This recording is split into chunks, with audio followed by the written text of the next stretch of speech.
Vyrah reporting for duty. Another day, another time together. We will let's watch some YouTube together once again. Yeah. I've been like quite like lazy, not lazy. Life just gets in the way. So yeah, let's get into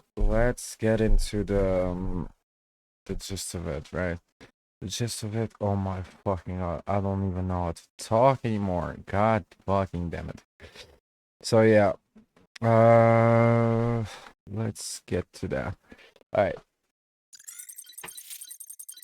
Mm-mm-mm.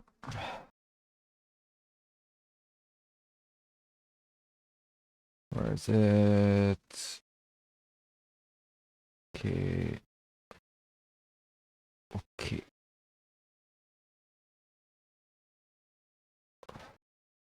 Okay. Yeah, right. So,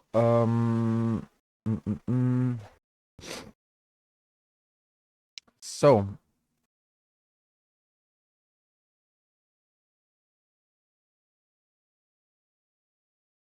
uh, there was, where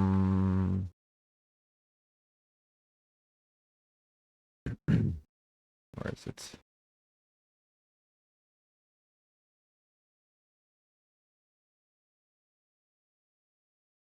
There was like a new promotional material, a PV like they call it. Discovered what the fuck is a PV?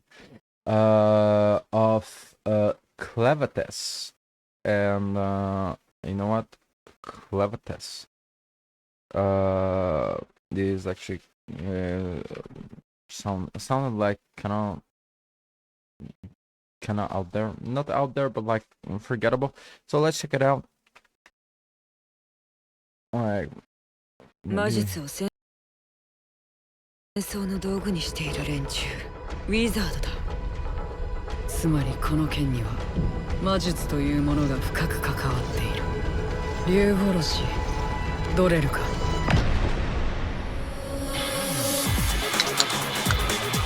その大地エドセアには5つの種族人族がいた。世界はエドセアにとどまらずさらなる広がりを見せていたが、この5種族がその先を知ることはなかった。そもそもウヌは何をしたくて勇者になった？世界をもっと広くしたかったからだ。聞かせろ滝割り、お前の声を。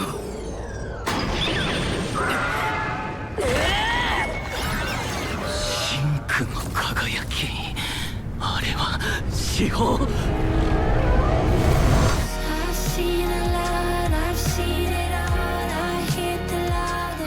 ごめんね、もうあなたの腹を満たしてあげられない。ここで止めます。ドレル将軍。回転の紋章。僕の名はメイナード・スワン。世界の危機に現れてなんぼの勇者だよ。私はナイエシフォンリッツ。ルナの乳母となり、我と共にここを出るか。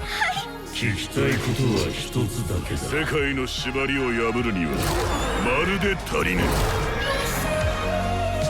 世界を広げることに意味はある。これまで挑んで散った勇者たちのためにも、ないなんて絶対に言わせない。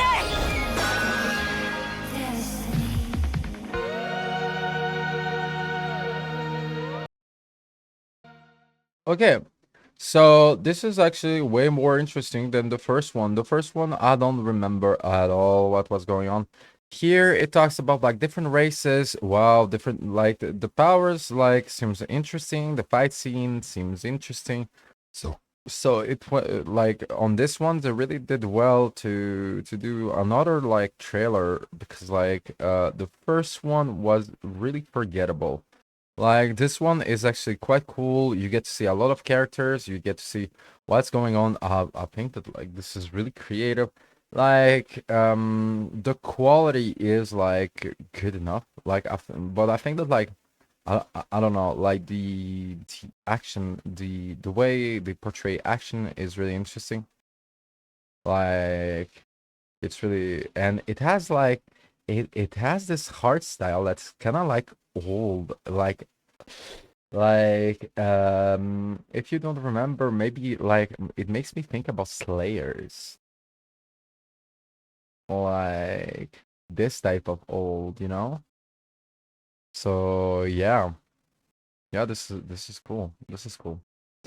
Okay.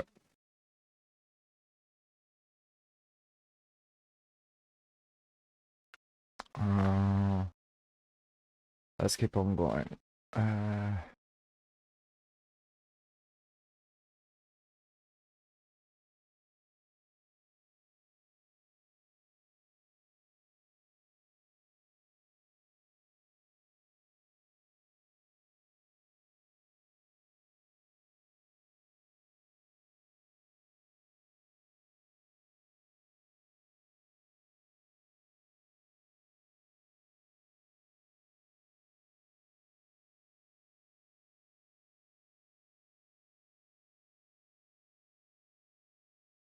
Okay. Let's check out.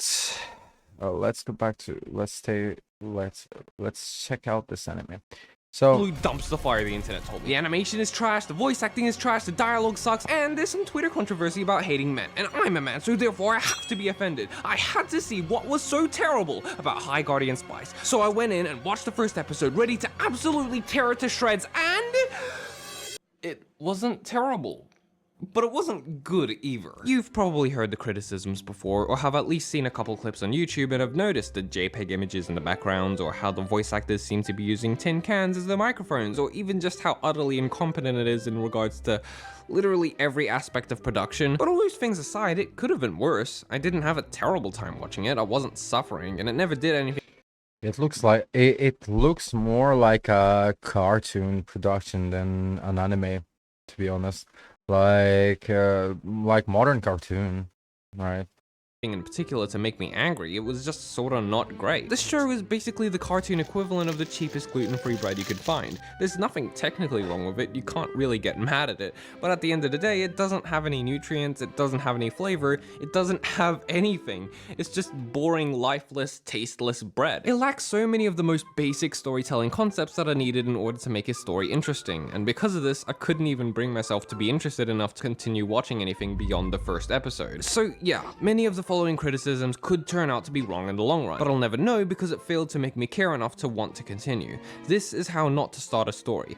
This is how High Guardian Spice fails in one episode. Part 1. These characters have absolutely no personality. After much thought and trying my very hardest to determine exactly what kind of personality these two have, this was the only thing I could think of. This girl is the slightly responsible one sometimes, and this girl is the slightly irresponsible one sometimes. That's it. These are supposed to be your main characters. They are whose journey we are meant to be following, and the majority of the show will be focused on them. I need to care about them, but I cannot care about them if I can't even identify more than a single character trait each of them has. And no Okay, usually the thing is like it is true that, like when you think about anime or any type of media, like at least like the main character is memorable to a certain way.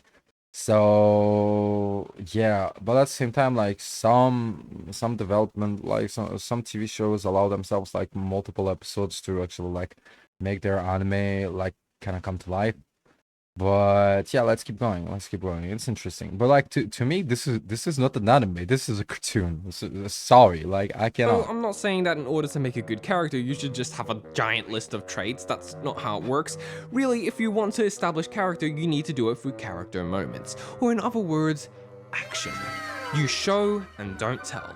Whenever a character chooses to do something, that is a show of who they are. It doesn't matter as much how it happens because the action itself tells you so much more about the character than words can. And the more of these character moments you get, the more we learn about them, and as a result, we care. Konosuba, for example, is a master of this. If you think that I'm not giving High Guardian Spice a fair chance because it hasn't had enough time or something, Konosuba establishes light years more personality within its first 5 minutes. There is no excuse because establishing personality is a process that only takes seconds. Now, I'm not going to This is true. This is true though. But like, I don't know how bad it is. But like, yeah, I don't know. It must be really, really fucking bad if the dude tells you like no personality at all. Now I think I understand what he means by no personality, because like thinking about like any anime, there wasn't like an anime where I was like, I don't feel it doesn't even feel human, you know, like it doesn't feel like lively. But like it does, like,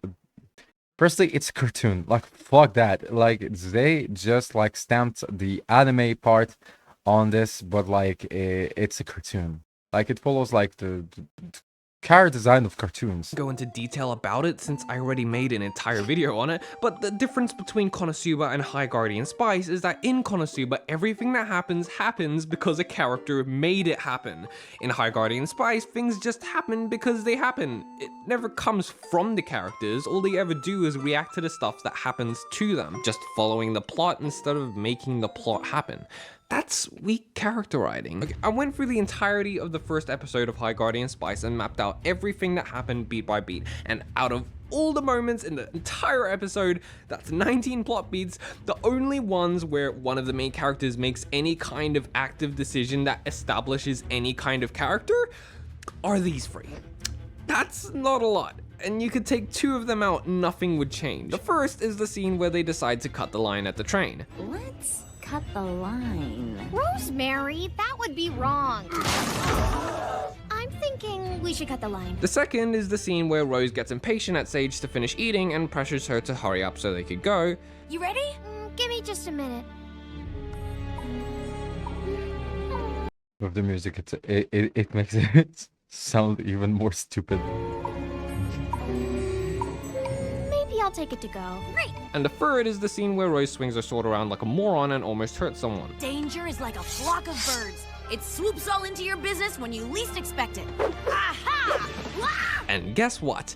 All 3 of these moments establish the exact same thing. Rose is kind of a jerk. All that these moments show is that Rose just doesn't seem to care that much about other people, which I'm pretty sure wasn't the intention of the writers since they gloss over these scenes as if they're nothing. There is a concept of storytelling called the save the cat moment, where a character goes out of their way to do something nice for someone or something without expecting anything in return. This especially matters if they're a not very good person with a lot of character flaws, because it shows us that there's still a part of them worth caring about, that they're human and have the potential to grow. Throughout this entire episode, Rose doesn't do a single nice thing for anyone, and this is Let me just check one thing. Okay. supposed to be someone we like. Seriously, the scene where they cut the line would have been perfect for this. When the orc guy crashes and gets stuck on the bridge, they could have helped him. But they didn't. They just ignored him and moved on. Yeah, it would have been cliche, but it would have been something. Might want to make sure your friend doesn't stab anyone while you're out here sightseeing. We aren't tourists, and nobody actually got stabbed. This scene with Rose swinging around her sword is especially stupid for so many reasons. Why are you the one getting annoyed at her? You almost stabbed her! And why are you getting angry at the fact that she said you were sightseeing? That's literally what you were just doing! What made you think you were being called a tourist? How was being called a tourist an insult in the first place? What were they even going for in this scene? I don't get it! I like her. Well, I don't! What's funny about all this is that the writers don't even seem to be aware of the fact that Rose is kind of a jerk. From the way she's portrayed, they seem to think she's just quirky or relatable, but she's not. She's just unlikable. Throughout all of these scenes, Rose is portrayed as if she's being totally reasonable, that it's not a big deal that you're pressuring your friend to hurry up or stop eating just because you finished early instead of having the decency to wait 5 minutes, because that's what good friends do. I wouldn't have a problem with any of this if the writers actually had the self-awareness to portray these flaws as flaws rather than just thinking they're quirky character traits, or at least giving her even just How is this an anime? Okay, like this is just a film cartoon. Okay, like why the fuck did they call it an anime? one save the cat moment, no matter how small, but as it stands, both our main character and the rest of the characters have no character. I don't care about them, I don't even like them, and it's not just the characters that I don't care about, because guess what? The plot sucks too. Part 2, the plot. This plot is about as uninspired as you can possibly get. A bunch of characters going to a magical academy to learn magic and they go on a bunch of adventures. I've never seen that before. Seriously, when I told my siblings the synopsis behind this show, they just went, "Isn't that Little Witch Academia?" Okay, to make things clear, there's nothing wrong with this premise by itself. There are plenty of anime and other media that have shown that this can be done well. The problem here is that it isn't. In order for a plot to be interesting, the writer must ask themselves, what do the characters want? Why do they want it? What's stopping them from getting it? And what happens if they don't get it? Well, High Guardian Spice only has the answer to one of these questions. They want to be guardians. And why do they want to be guardians? I have no idea. It seems to vaguely have something to do with Rose and her mom's disappearance, but it isn't clear. And at this point, we're not even sure exactly what a guardian is or what they do. And while you could say that that's an explanation that comes later and I just needed to be patient, this is a really important part of the story that should be explained as soon as possible. The fact So there is like also something that like makes this analysis interesting is that so what was it called in the TV show industry actually, where is it,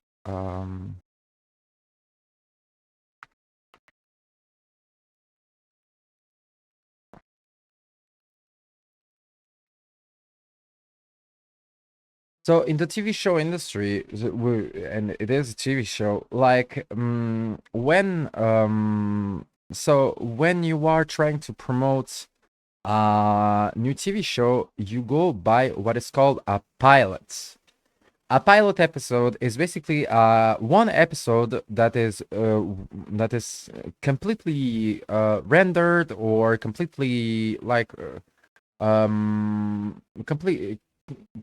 completely complete, that is absolutely that is using full production, right? So you can basically use it, you spend like resources on one pilot episode, and this pilot episode is used then to promote your TV show to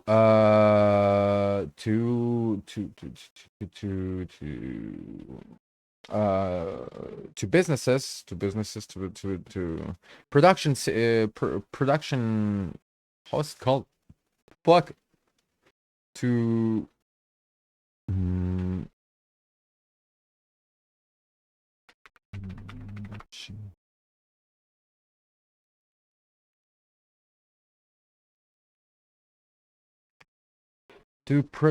production, like to the production industry, right?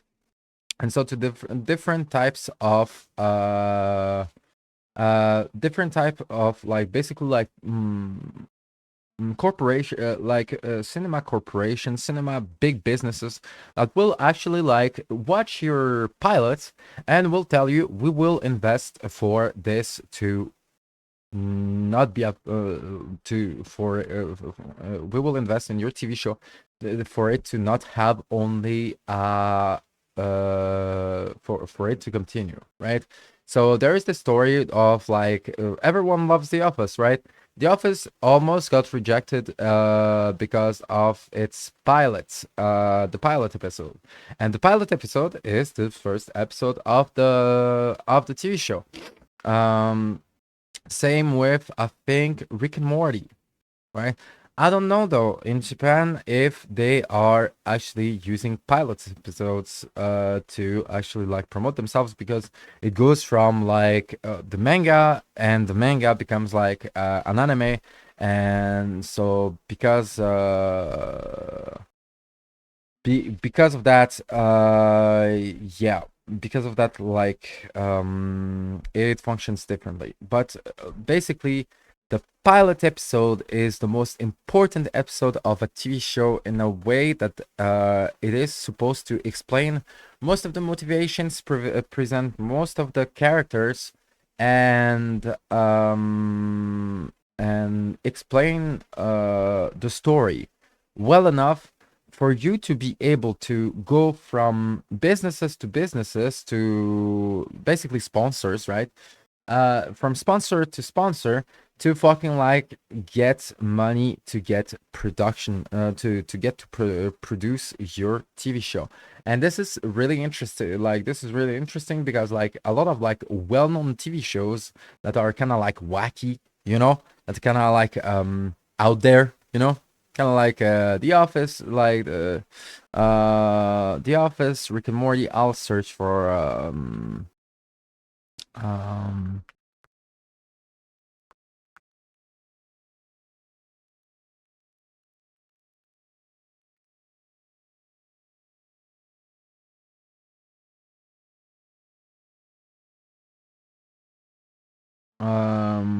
yeah.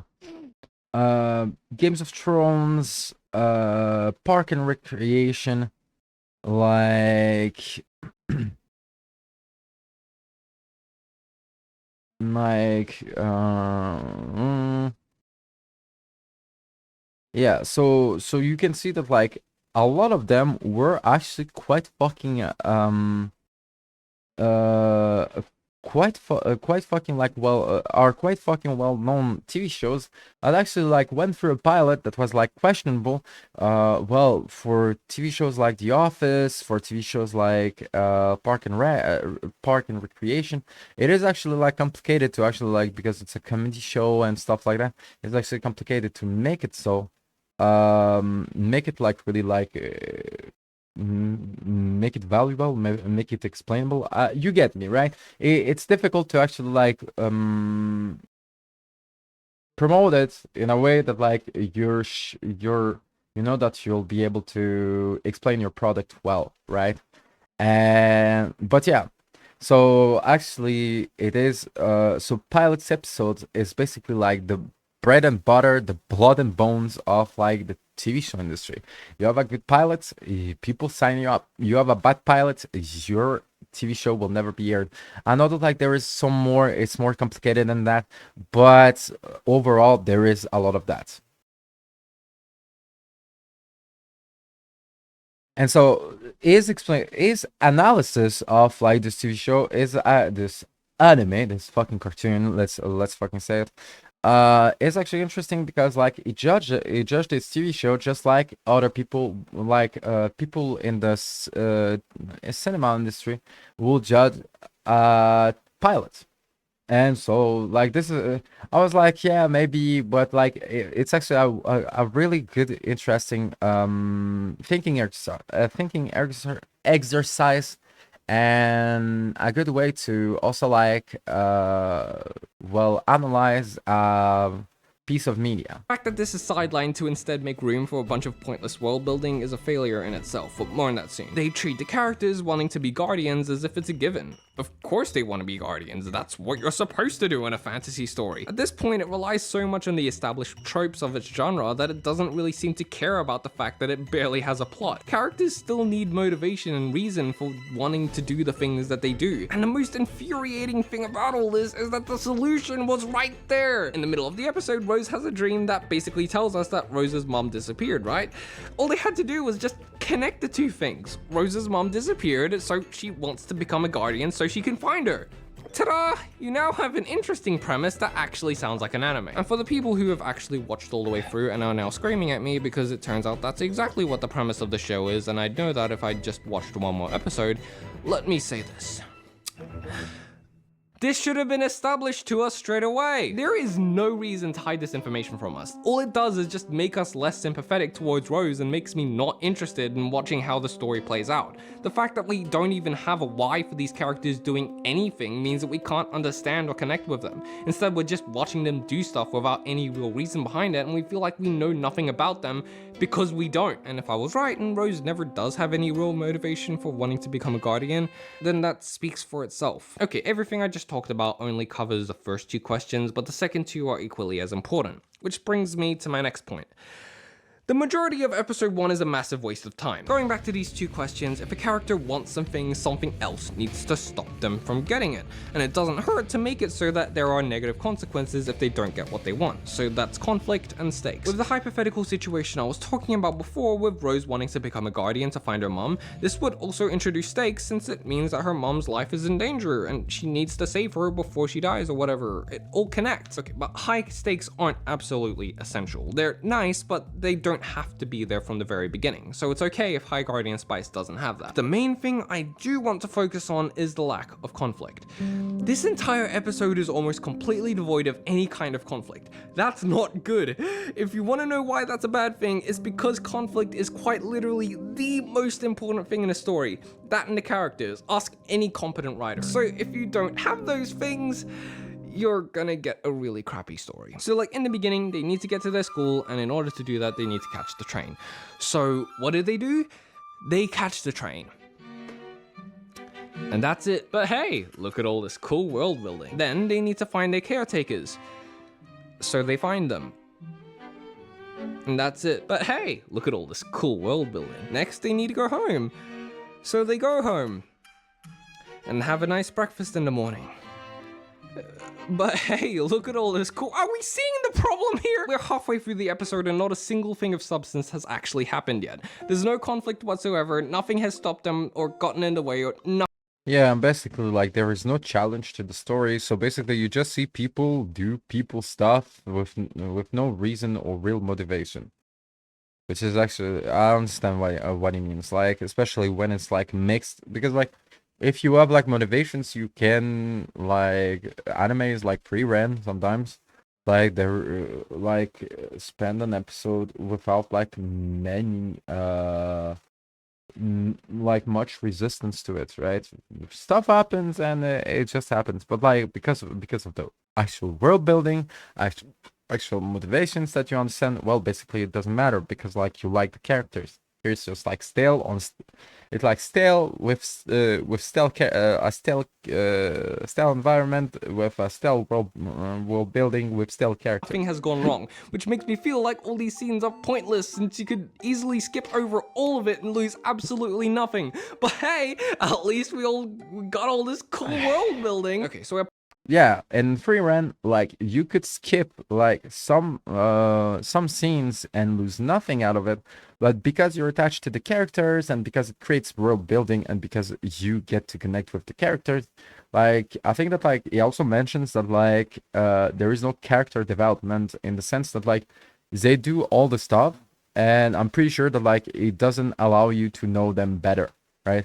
In free run, you could skip a lot of scenes, a lot of different scenes, and still be and pretty much miss nothing. But you will miss like some connections and some details about like free run or other characters like you will love to have. Past the halfway point now, and we get to the scene where Rose swings her sword around. Okay, it finally looks like we're gonna get some conflict here. The girl gets reasonably pissed off at them, it looks like there's gonna be an argument, and she walks away.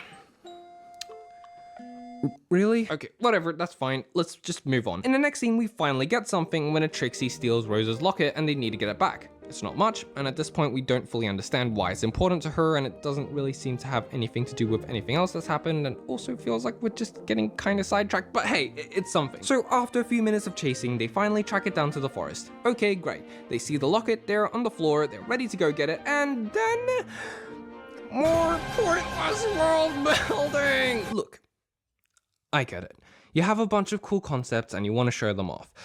But this is not the way you do it. World building is supposed to support the plot and characters, not the other way around. You can't spend the majority of your runtime doing nothing but showing off these concepts and just forget about the story. That's not how it works. They need to support each other by properly integrating the world building into the plot in a way that feels natural. This doesn't do that. After the scene, Rose's locket breaks, but I'm gonna skip over that for now since I'm gonna talk about that soon anyways. So now they need to get it fixed. So what do? They meet a character who can get it fixed, they go home, they wake up and go to school, and that's the end of the episode. We have gone through the entire episode and 90% of it was completely useless. Because the writers seem more concerned about its world building than having an interesting plot, you could skip to the scene where they get to school and you wouldn't miss out on anything. Yeah, there were a bunch of characters introduced, but we're gonna see them anyways at the school since they're already going there. And as for the caretakers, you could easily fill in the gaps since when they come home from school, it's pretty obvious they're the ones taking care of them. You don't really need to explain that. Okay, now at the very least, we do get a scene that makes some attempt at emotional substance, and that's the moment where Rose's locket breaks and it's revealed what the picture is inside. Honestly, it's probably the strongest part of the episode. I mean, that's not saying a lot considering this is High Guardian Spice, but I at least appreciate the attempt. I'm glad the episode didn't put too much emphasis on it and let it have some form of subtlety, but even so, it still has a bunch of problems. Main one being that this is a moment that centers around Rose's family, when we barely know anything about her family. We know they exist, but when it comes to their actual relationship, there's nothing. The show hasn't done enough to fully earn this moment, and because of that, it falls flat. And besides that, there's also just the fact that it doesn't make any sense if you think about it for a little bit.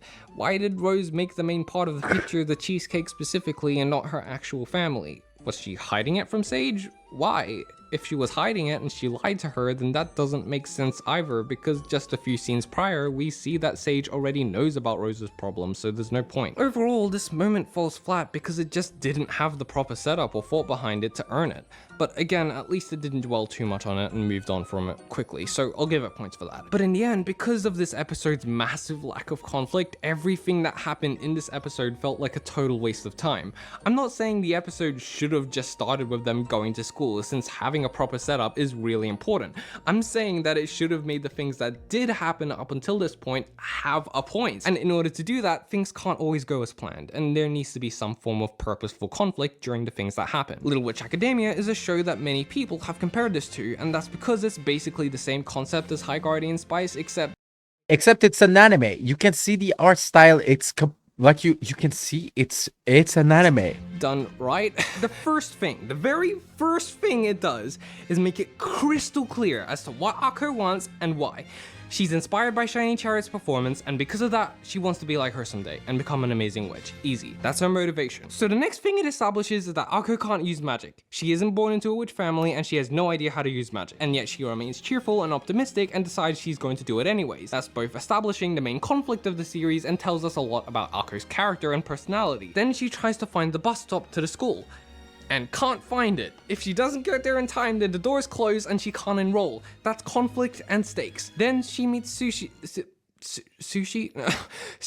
Then she meets Susie by crashing into her, who in response to her over-enthusiasm gives her a handshake of snakes, which turns out to be a bunch of rope. Character. Then she tries and fails to get to the ley line since she can't use magic. Conflict. She meets Lotte, who decides to help Akko and give her a ride despite being in a hurry of her own and never having flown two people before. That's a save the cat and character moment. Then everything goes wrong and they all fall into the Forbidden Forest where Susie tricks them into being chased by a giant chicken. Are we seeing the pattern here? This continues throughout the entire episode. Every single thing that happens either has conflict or character, or many times both. They have goals, motivation, obstacles that stop them from reaching those goals, and nothing ever goes according to plan, and we get tons and tons of character establishing moments. It even has a bunch of world building details, but this time it actually plays a part in the story rather than distracting from it. High Guardian Spice does none of these things. The difference is light and day. And the thing is, Little Witch Academia didn't even do anything special. These are just the basics. It just uses the same storytelling techniques that any anime with somewhat competent writing would use. Plus, it has decent animation and production value. But with all that said, all of these things aren't even the worst part about the show. This looks like, you know, like the video games that were like basically using JPEGs, using images from the internet to create like an environment, 2D, 3D environment. Like, check out this fucking wall. Look at how different the texture is from this fucking wall to this. This looks like the fucking like the first like video games on PC for children. To me, a show doesn't have to have perfect writing or production value in order to work. It doesn't have to have the most mind-blowing ideas or funny one-liners or anything like that. In my Konosuba video, I mentioned about how whenever everyone working on a project puts a lot of passion and effort towards it and have a ton of fun doing it, you can tell. But what I didn't mention was how the opposite can be true as well. All of the problems I've talked about throughout this entire video are really just symptoms of a bigger issue. And that's that nobody ever felt like they really tried.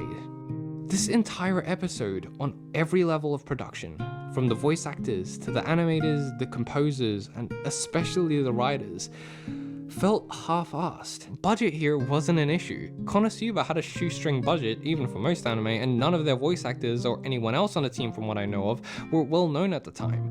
And yet they still managed to create something amazing. Something imperfect and flawed, sure, but it had life to it.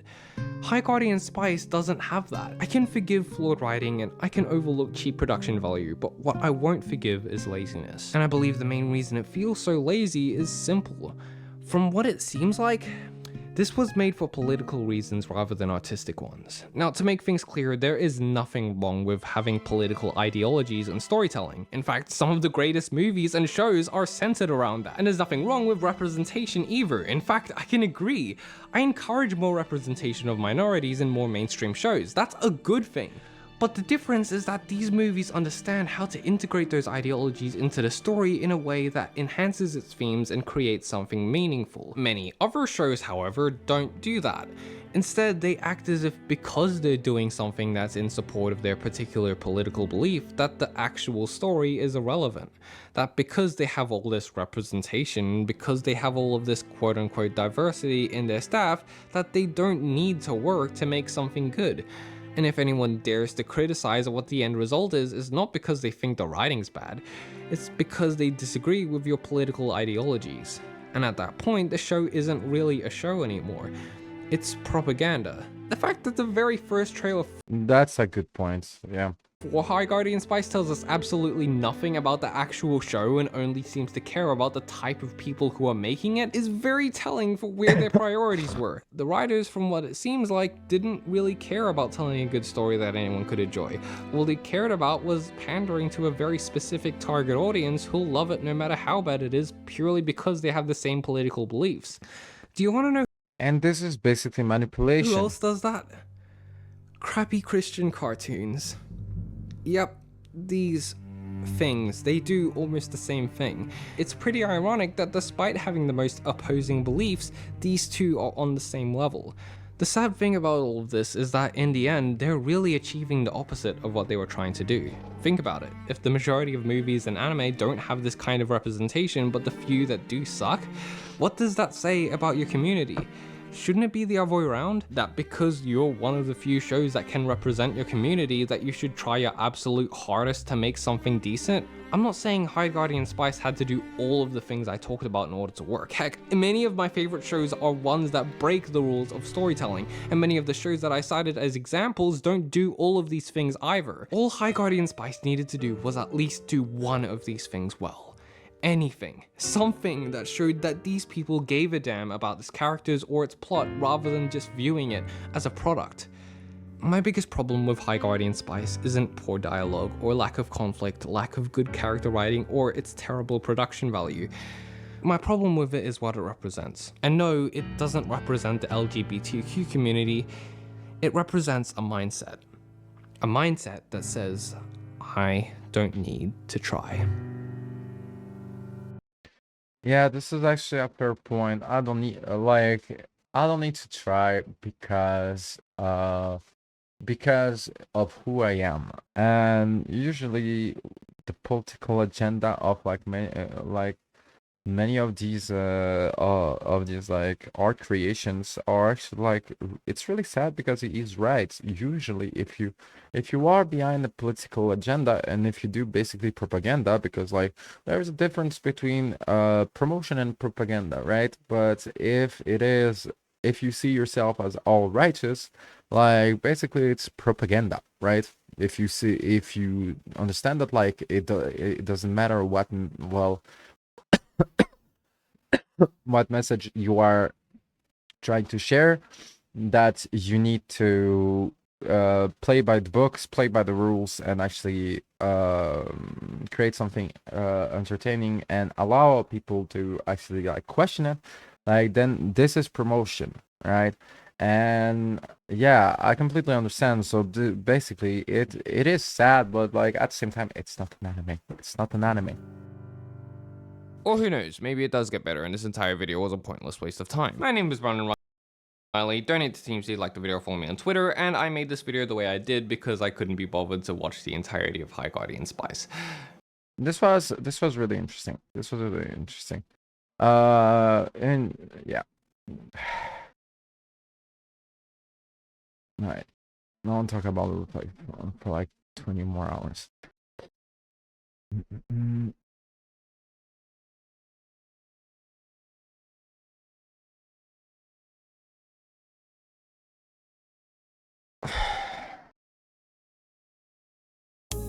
Making a comic, well, isn't that complicated. Okay, this is interesting. So if you know, like in Japan, like the way even your favorite anime became an anime is because, and thanks to Shonen Jump and other like basically they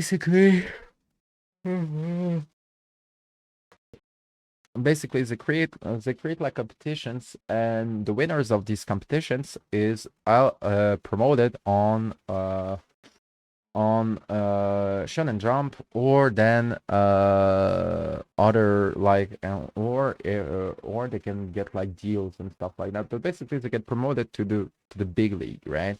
But it starts with a manga. Basically it starts with your manga, and you enter contest after contest after contest. And if you're able to sell it to win some contests, like you're able to promote it, or etc etc. And so this is interesting because like someone actually like I don't think it's Japanese at all, like actually went and entered a manga contest. So basically like this is interesting. Let me just think as well. I'll check it out later. Okay, so yeah. But everything flips when it's for an international manga contest with a 2-week deadline and you never made a real manga before. Oh yeah. Hi, my name is Naka, and this video is about whatever on earth happened why I made my first ever manga. Alright, let's see the rules first. Make a comic, simple. For this is interesting as well to get we'll get to understand like what are like the ins and outs of like I said, the rules, but also like kind of like the culture that is within like these contests. I really know nothing about it. Alright, let's see the rules first. Make a comic, simple. For general public, so no gore, no erotic content, fair. It has to be original. No Spider-Man, no Tanjiro, make your own story with your own characters, makes sense. No AI, nice. It should be a one-shot, 8 to 16 pages plus a cover. One-shot is basically a short story, more than 8 pages but less than 16 in this scenario. Okay. More than 800 pixel wide, they want it to be readable. Theme, legend, that means your story must be about legend in some sort. Make things a bit more complicated, but it's a cool topic. Deadline, in 2 weeks. Well, originally participants had much more time to enter, but I joined too late. A smart move would have been to wait until next year or just enter for the fun. Grand jury prize... Well... I need a plan. Okay, week 1. Learn how to make a manga. Week 2. Make the manga. Okay, jokes aside, I really need a week to prepare. I need to learn how to properly make a one-shot manga, I need to learn how to panel my comic and figure out what dimensions mangakas use. I need to come up with an original story about legend and make sure that it fits comfortably in 8 to 16 pages. After all of that, I still need to make a draft to see how it will kinda look and edit if needed, meanwhile coming up with all the characters and environment design. So let's see one by one how to make a one-shot. To solve the first mystery, I did exactly what you are doing right now. Watching YouTube. How to write a manga one-shot, how to write a perfect manga chapter, and how to plot the next big manga series by SD-Pad was what I needed. YouTube on the left, Google Docs on the right, making notes to actually have them. If you're watching this video, thanks mate, you helped me big time. Also, shout out for Jake Parker for this video. I put all of the links in the description if you want to watch them. Okay, now I have a list to look out for to make my life easier. Next thing to research, paneling a manga. I already made webcomics, so I have a general concept of framing and timing. The big problem is the ratio. What size of a panel is too big? What's too small? Letter size? Font face? What is even the right thickness for a border? To figure out this one, I grabbed a few manga from my shelf to see which one feels nice to me. Death Note feels a bit too busy with the text, otherwise it seems very nice. Great Teacher Onizuka is a bit too simple. Darker Than Black, a bit chaotic on the reading order, I guess. Hellsing, I don't know exactly what it is, but this one just feels right. Very simple paneling, clear reading order, doesn't feel cramped, doesn't feel empty, and also seems easy to make. Alright, it's time to write a story. Just a few days left of the first week, so it's time to be clever. Instead of coming up with a story from zero, I decided to browse through all the comic ideas that piled up on my hard drive. I never published any of these, they were only collecting dust until this point. With some adjustments, I can probably turn one of them into a story about something legend related.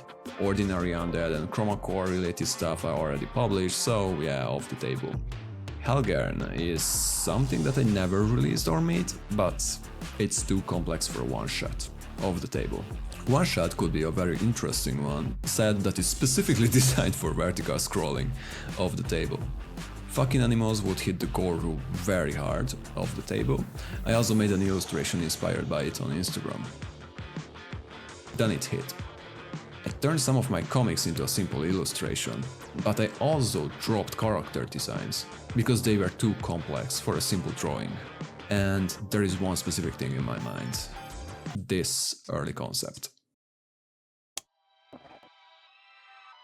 When I was developing a character for Chroma Core, I needed to drop this early concept. But not really for a normal reason. She looked cool, she was unique, but she was already more than a character. She was born with a story to tell, the birth of the first real witch during the Cold War. It fits Legends perfectly. This was the first time when I got really excited about this project, so I started writing, then tried to make the story shorter to fit the 16 pages limit. As I did, I must cut out everything unnecessary, still too long, cut more, too long, cut even more. Then the first week was over. The great story I wished to tell was kinda trimmed to bare bones, missing the original flavor and feeling like a TikTok video on ADHD. Yeah, I was kinda devastated. I have a story to tell, but you know, not in this shape and form. I went to sleep on Sunday knowing that I'm either going to betray the best plot that I ever come up with or need to restart everything, but now I only have 1 week instead of 2. Or just simply gave up and start early next year. Even though I'm experienced with drawing, manga is uncharted territory for me, so I did what any sane person will do. I went to the grocery store, bought 7 energy drinks and lined them up on my desk. Each represents 1 day of this week. I opened the first. Analog Witch is dead. For now. I need to pick something that I Overall, this art style is really impressive. cared about the least, that could fit the theme and the page count. Do I give a flying fuck about this one? Nope. Can I make it work? Maybe. Title: Digital Crow. A story about Diego, placeholder name, who's working on art cinema. His boss is an asshole, his coworker Wendy, also placeholder, is a bitch. Diego is a weirdo with an imaginary friend, Digital Crow / horror monster. He knows Crow isn't real but talks to him anyway. The legend? If the Digital Crow movie plays in the cinema, the monster comes for you. For real. Basically a creepypasta. With some work I could fit this in 8 pages. Okay, currently we have 6 characters, 5 locations and a bunch of interactions. It's time to trim while revisiting some of the notes I made based on the how to make manga YouTube videos. If I don't want rushed conversations and jumping between events, I need to trim down everything to 2 characters and maybe 2, maybe 3 locations. Okay. Fuse Diego and Wendy into 1 character, Digital Crow become Jack though, I don't even remember why. Everyone else was cut, only 2 locations, cinema entrance and screening room. Script written, broken down into pages, drafts down. Well, We don't have electricity until tomorrow.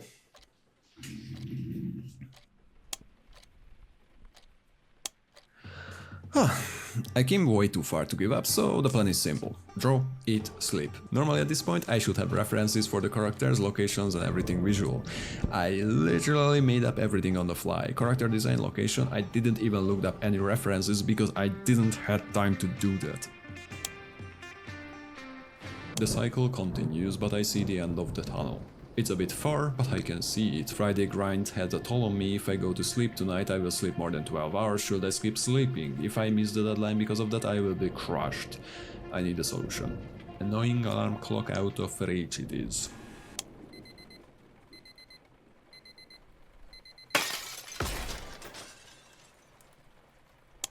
The draw, eat, sleep cycle turned into just draw. The final stretch. I'm extremely tired, my brain is melted, my back hurts, but there is just one page left.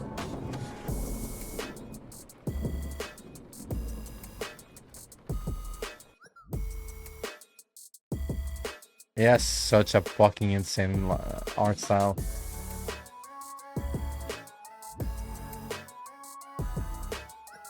And his way to storytell is really, really fun.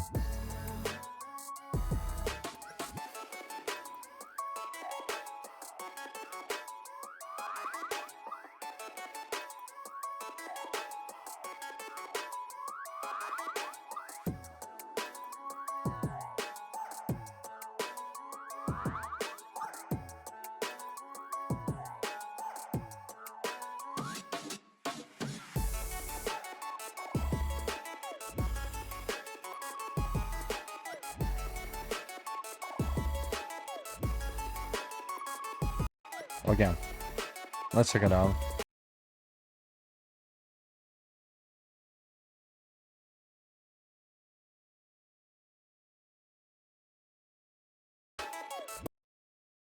This is so cool. Wow, this is so cool. So he's talking about like the girl having an imaginary friend, and he doesn't like she uses her phone to actually like take a picture, but it doesn't work. Of course, it wasn't quite over. I still had to post-process, upload and finalize everything. But I made an official one-shot manga. Then my friend noticed that I forgot to cover, so I speedrun that in 10 minutes just before the deadline. And now, Jackdaw is complete. Is it perfect? Hell no. Could it be better? Absolutely. But it's mine and I'm kinda proud of it. Alright, here we are, the big day. Okay, there is public prize, jury's favorite, and the grand jury prize. Let's go one by one. Public prize. Le Gouache... Le... Why I'm even trying? Le guérisseur de cœur. By Darkheld and Nakayabi. According to the legend, the Tsar's family has been protected for generations by a single man, the Heart Healer. Vyrah is convinced that it's more than just a legend. Unique style and probably a nice story. Sorry, but as you guessed, I don't speak French. Jury's favorite. Jusqu'au bout du monde. By Nayu.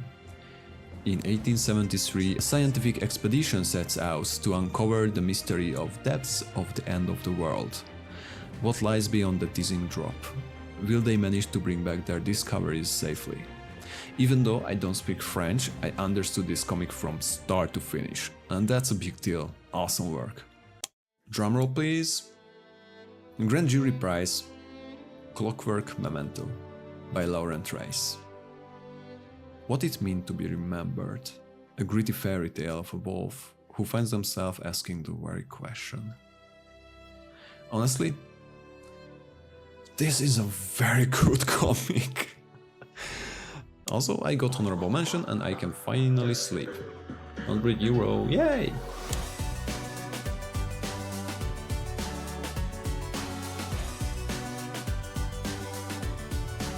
This was a really, really fucking cool story. Like, I think that like overall one of the characters that we showed is really like I think it's yeah this character is fucking insane. Like look at this.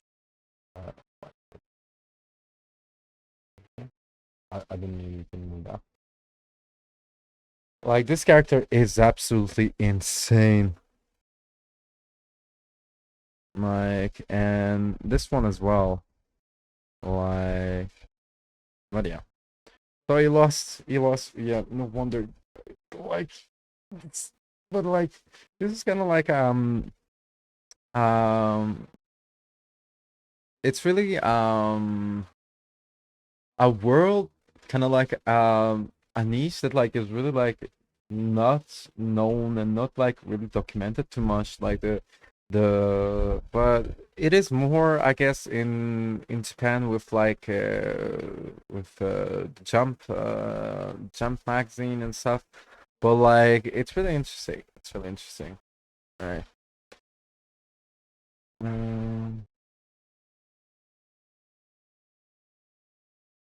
Okay. Let's chill a little bit and after that I think I'll be done. Okay.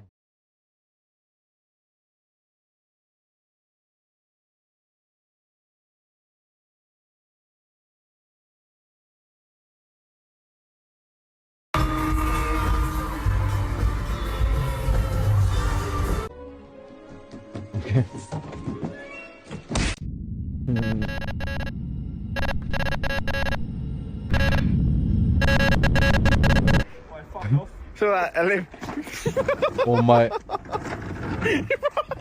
Oh no. What the fuck?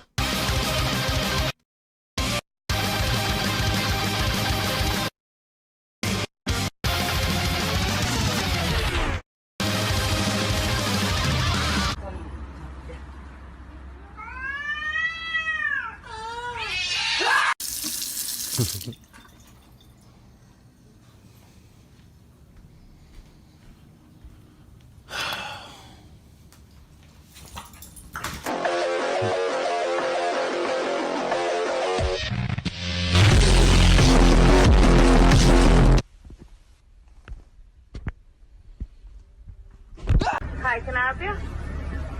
No.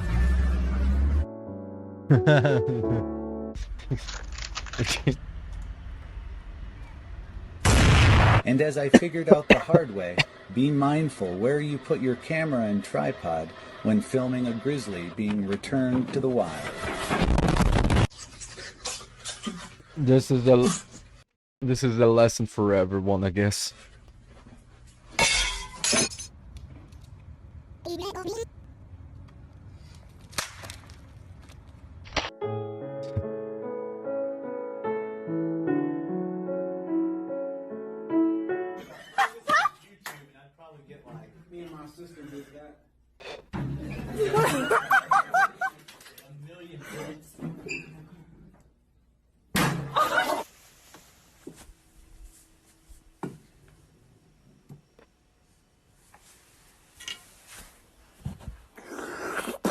Ah!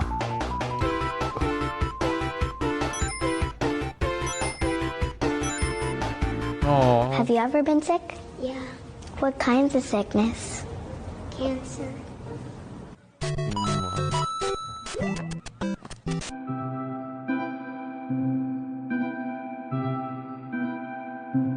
The doggo. Spell looks dangerous. Keep your distance. Spell looks dangerous. Keep your distance.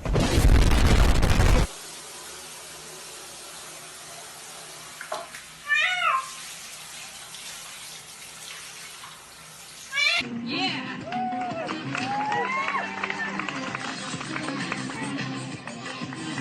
Alright, my hula hoop is stuck, so we're just gonna put it out.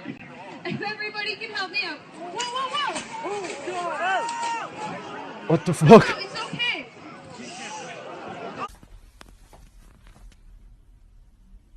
This was unexpected. Kom. Ja. We gaan op 3 minuten. Oh my fuck. Ah, sale una gracia, saca la lengua, no sé.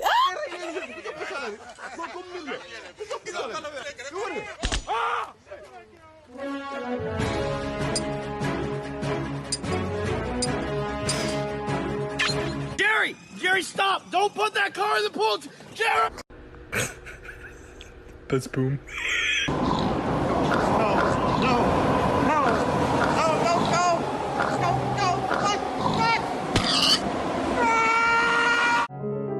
Got clubbed by a train.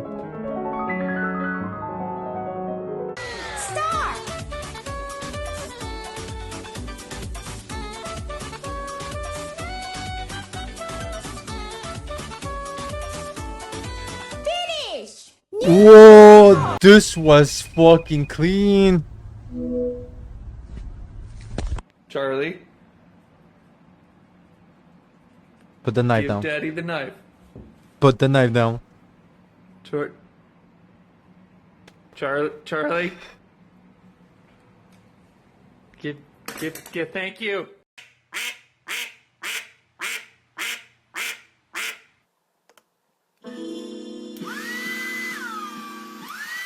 What the fuck? My boy finna get his dick cut off.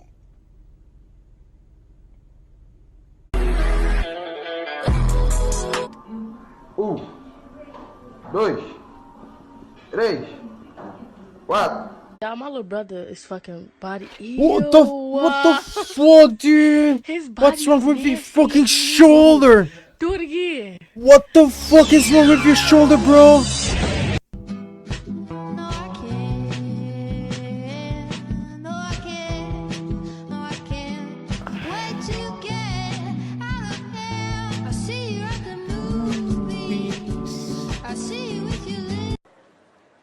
Hello. Hi. What's your name? Malachi. How old are you, Malachi?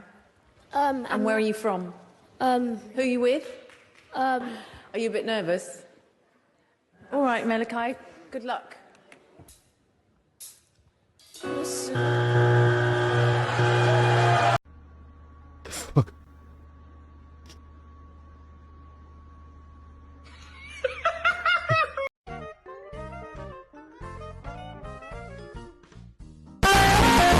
Oh my. The ball. Juan Miranda tried to give it to the little gal.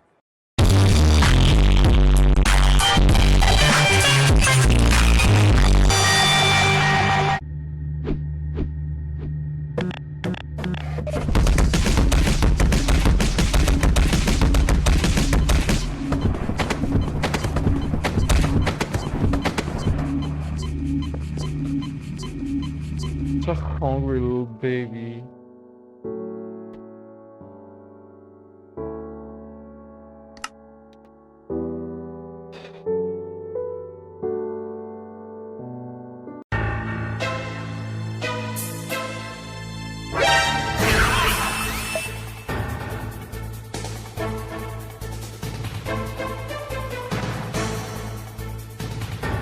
Kept you waiting, huh?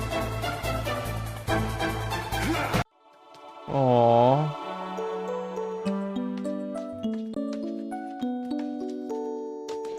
This is a cute bear.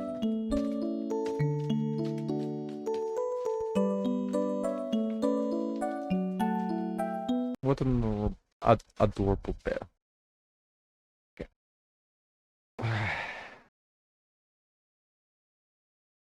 Let's finish this with some more chill.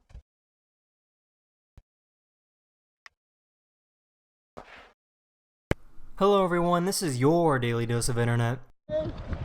Underwater?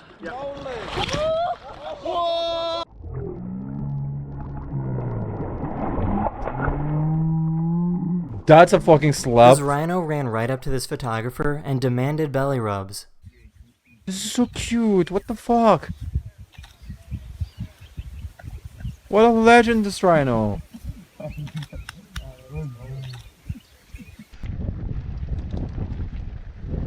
Okay, tell me why you will ever dare to fucking do that. Like, why?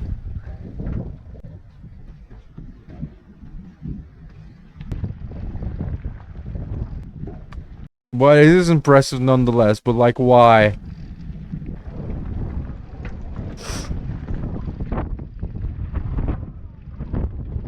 This is called the double wrench method, which is a super simple way to break open a lock. And then the second one at a 90-degree angle. So let's see what happens when we try this. Okay, looks like we broke something, but it's not completely open. Let's try that one more time. There we go. Sometime in the 1st century, a nomadic tribe in Saudi Arabia carved this tomb from a giant rock. There's over 100 other similar tombs scattered throughout the desert. These tombs were built for the wealthiest and most important members of their society. Damn.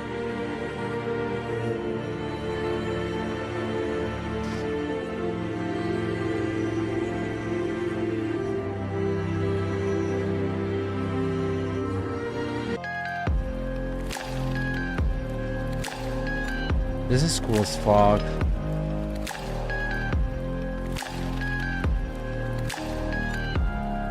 This is how a sea cucumber eats. They walk on the floor and throw sand in their mouth and digest whatever organic matter they can find. And what we see the holothurian doing here again is consuming sediment. Yeah, this is basically me walking, like, crashing into my kitchen, like, when I'm fucking hungry. Like, I didn't knew I had, like, similarities to these animals.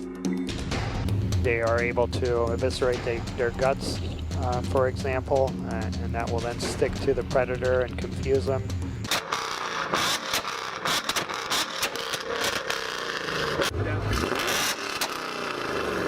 Happy baking, everyone. Here we have some brioche dough, which goes into a bun divider. Push this down, divide it, and now we're going to round it for a few seconds. And voila, you have equal 36 pieces. This company made a device that allows you to create and animate your own holograms.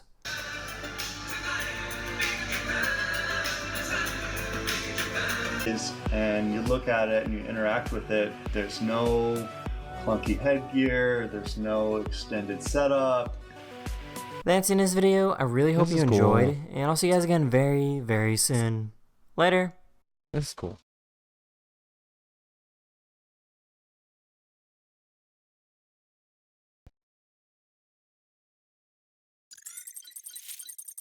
Alright. That's it for now. I'll see you later. And as always, be toxic.